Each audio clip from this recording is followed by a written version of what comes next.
Following this week's inter-Korean summit, the initial responses that came out from President Trump and his officials were all welcoming.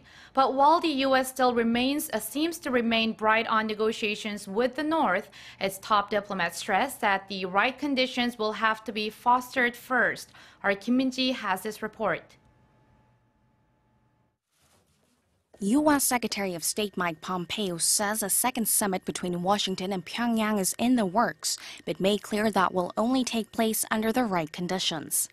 Speaking to Fox News, a top U.S. diplomat said there's still work that needs to be done to make sure the conditions are right, and that the two leaders are put in a position where substantial progress can be made.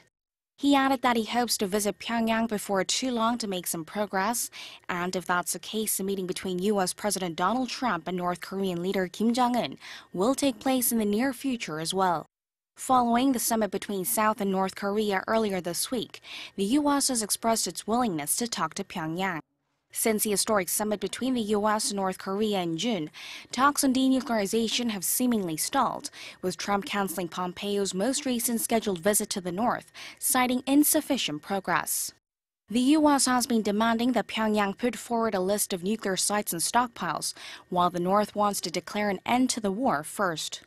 In a separate interview with NBC News, Pompeo said that the two Korean leaders discussed denuclearization in a material way for the first time. Following the inter-Korean summit, the North Korean leader agreed to permanently dismantle key missile facilities in the presence of experts, and also its Yongbyon nuclear complex, if the U.S. took corresponding measures.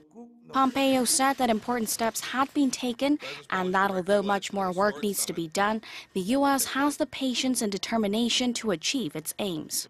Pompeo has invited his North Korean counterpart to meet on the sidelines of the UN General Assembly in New York next week, as well as inviting other Pyongyang officials for talks with U.S. nuclear envoy Stephen Biegun in Vienna.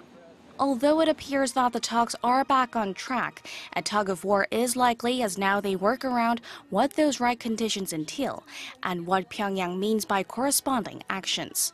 Kim Min-ji, Arirang News.